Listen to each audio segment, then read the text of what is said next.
Assalamualaikum warahmatullahi wabarakatuh. Alhamdulillah nahmaduhu wa nasta'inuhu wa nastaghfiruh wa na'udzu billahi min syururi anfusina wa min sayyiati a'malina. May yahdihillahu fala mudhillalah wa may yudhlil fala hadiyalah. Asyhadu an la ilaha illallah wa la syarikalah wa asyhadu anna Muhammadan abduhu wa rasuluh. Allahumma shalli wa sallim wa barik alaihi wa ala alihi wa sahbihi ajma'in. Amma ba'du. Allahu ta'ala ya ayyuhalladzina amanu taqullaha wa qulu qawlan sadida yusilakum a'malakum wa yaghfir lakum dzunubakum wa matillahu rasulahu faqad faza fawzan 'azima. Bapak Ibu sekalian yang kami hormati, bahwa kita satu saat harus berpikir untuk membersihkan hati kita. Dengan berpikir hal-hal yang positif, tentu kita akan menjadi orang yang baik. Dan kita akan dikehendaki Allah menjadi orang yang baik. Nah, di antara ciri-ciri orang yang dikehendaki Allah baik adalah satu, dijadikan ia senantiasa beramal soleh sebelum kematian datang.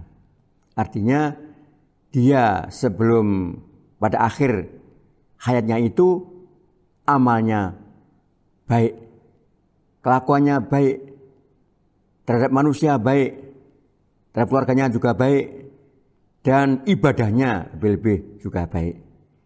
Maka ini satu di antara ciri orang yang dikehendaki oleh Allah baik. Sebagaimana sabda Nabi, "Idza aradallahu bi 'abdi khairan istamalahu." Qila, "Kaifa istamiluhu?" Qala, "Yaftahu lahu amalan sholihan baina yaday mautih hatta yardo alaihi min khaulihi."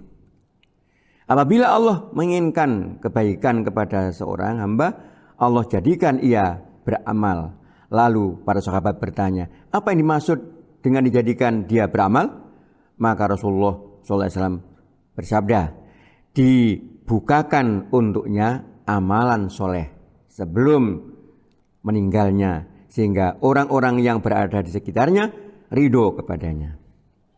Yang kedua, dipercepat sanksinya di dunia.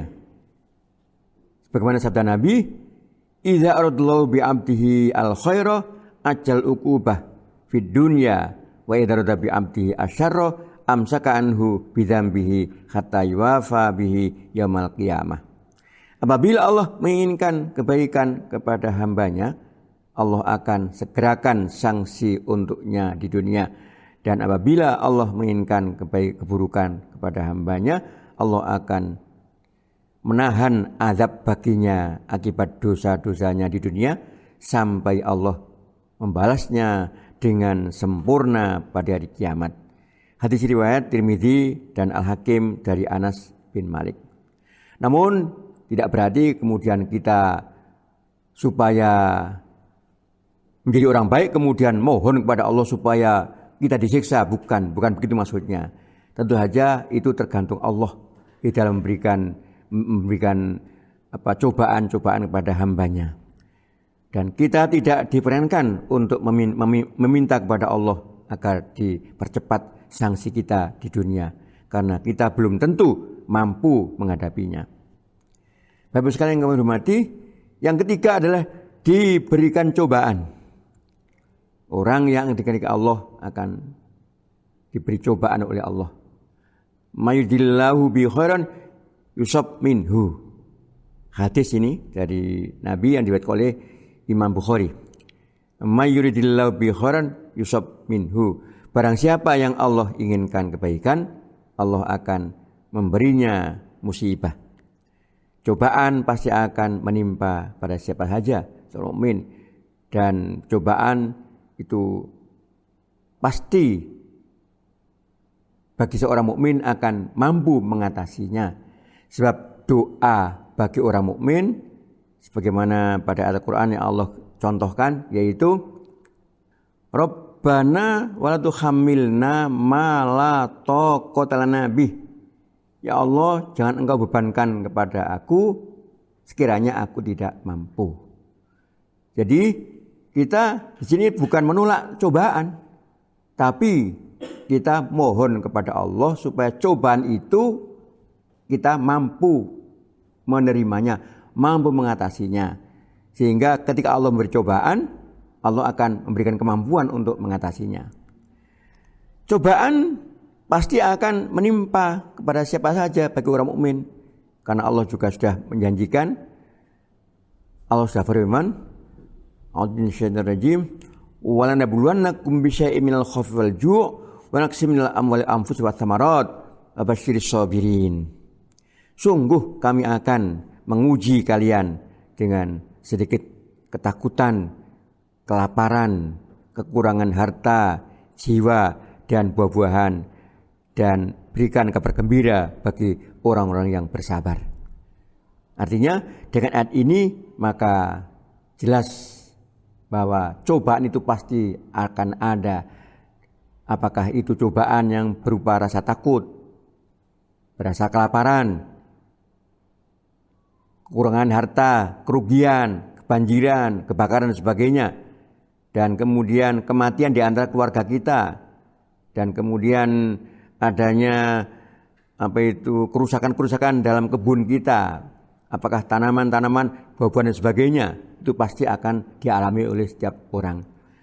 Nah, karena kita sudah siap dengan adanya kekuatan yang diberi Allah untuk mengatasi cobaan itu, maka kita terima cobaan itu sebagai tanda kita diberikan Allah sebagai orang yang baik.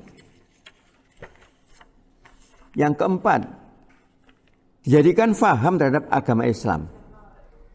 Apabila seorang dijadikan oleh Allah baik, maka orang itu diberi oleh Allah otaknya cerdas, pikirannya bagus, sehingga mudah untuk memahami agama, memahami Al-Quran, memahami hadis.